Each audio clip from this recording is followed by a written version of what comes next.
मुंबईतली पहिली underground metro कधी सुरू होणार याची मुंबईकरांसह सगळ्यांनाच उत्सुकता आहे। त्यातच लोकार्पण सोहळ्यासंदर्भात भाजपचे सरचिटणीस विनोद तावडे यांनी तारीख जाहीर करणारं एक ट्विट केलं, पण काही वेळेतच त्यांना हे ट्विट डिलीट करावं लागलं। याचं नेमकं कारण काय आहे जाणून घेऊयात या व्हिडिओतून। मुंबईतल्या पहिल्या भूमिगत मेट्रोची सगळेच आतुरतेनं वाट पाहतायत। कुलाबा ते वांद्रे ते सिप्स या दरम्यान मेट्रो 3 मार्गिकेवर मेट्रो धावणार आहे। यातला आरे ते बीकेसी म्हणजे बांद्रा कुर्ला कॉम्प्लेक्स हा पहिला टप्पा 24 जुलै रोजी सुरू होणार असं ट्विट भाजपचे सरचिटणीस विनोद तावडे यांनी केलं, पण काही वेळातच त्यांनी हे ट्विट डिलीट केलं। खरं तर मेट्रो 3 मार्गिकेचा आरे ते बीकेसी हा मार्ग पहिल्या टप्प्यात सुरू केला जाणार आहे। त्या दृष्टीनं मुंबई मेट्रो रेल कॉर्पोरेशनकडून तयारी सुरू आहे।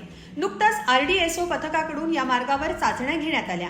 येत्या काही दिवसात CMRS पथकाकडून या मेट्रो मार्गिकेची तपासणी केली जाणार आहे। पण ही तपासणी झाली नसताना 24 जुलैला हा मार्ग सुरू करण्याचं भाजप नेते विनोद तावडे आणि केंद्र सरकारच्या माय गव्हर्नमेंट इंडियाच्या X समाज माध्यमाच्या खात्यावर जाहीर करण्यात आलं। या पार्श्वभूमीवर सुरक्षा तपासणी विना मेट्रो गाडी कशी धावणार याबाबत चर्चांना उधाण आलं। याविषयी मुंबई मेट्रो रेल्वे कॉर्पोरेशनकडे विचारणा केली असता त्यांच्याकडून कोणतीही अधिकृत माहिती देण्यात आली नाही। त्यामुळे या गोंधळात आणखीनच भर पडली। एकीकडे कुलाबा वांद्रे सिप्स मेट्रो 3 मार्गिकेतील आरे बीकेसी दरम्यानचा पहिला टप्पा वाहतूक सेवेत दाखल करण्याच्या दृष्टीनं मेट्रो आयुक्त, मेट्रो रेल्वे सुरक्षा म्हणजेच CMRS यांच्याकडून प्रमाणपत्र घेणं बाकी आहे। हे प्रमाणपत्र घेण्याच्या प्रक्रियेसाठी किमान 1-1.5 महिन्याचा कालावधी लागणार आहे। असं असताना दुसरीकडे भाजपला मात्र लोकार्पणाची घाई झाली आहे का अशी चर्चा या निमित्तानं सुरू झाली आहे। या भूमिगत मेट्रो रेल्वे स्टेशनची लांबी जवळपास 475 मीटर आहे। तसंच या स्टेशनसाठी वेगवेगळे टनेल तयार करण्यात आले। विशेष म्हणजे इथल्या बोगद्यातून 2 रेल्वे एकाच वेळी जाऊ शकतात।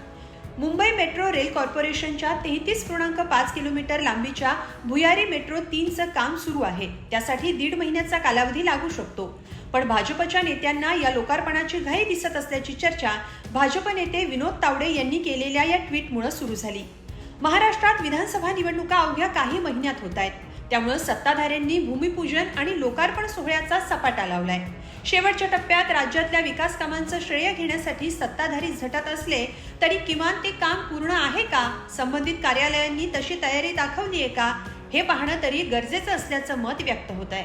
नाहीतर घोषणा करून मागे घेण्याची नामुष्की ओढू शकते।